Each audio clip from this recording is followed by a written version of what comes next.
Let's hear more from this organization called IRS, how incompetent they are for ourselves one more time.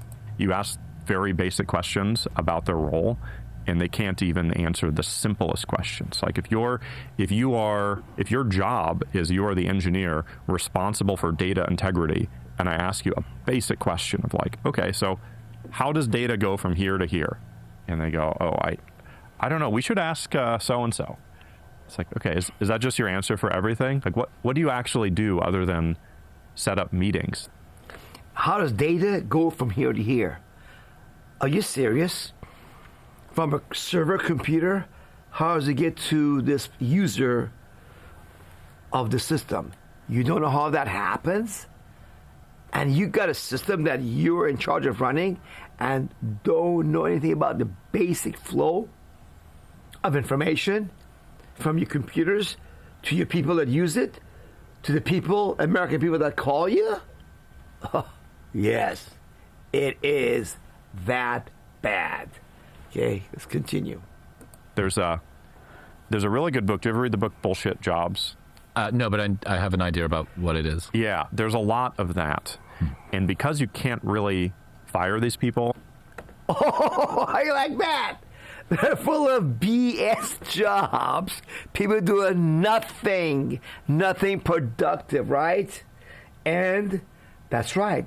You cannot fire federal employees. It takes almost an act of God. It's very rare to be able to fire a federal government worker because the laws have been made to make it extremely difficult to fire federal workers, no matter how bad, incompetent, lazy, alcoholic they are. They don't show up to work. Yeah, it is really that bad. Let them explain to you guys a little bit more. What happens? Because you can't really give them negative performance reviews. They're just sort of there. As like maybe a data point, at most software companies that I've worked at or had exposure to, the ratio of engineers to non-engineers within like a product design engineering function is something like 5 engineers to every 1 non-engineer.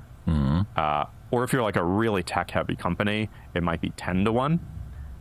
We're basically the inverse of that. It's like 1 to 10. There are so many people whose job it is to like manage managers of contracts of managers. There are some really good people, but it is not the majority. Right. Yeah. So basically, you should have, let's say, 1 non-technical person maybe managing 5 computer people, right? Technical people, right? But here it's the other way around. 5 people are supervising 1 person who does actual work.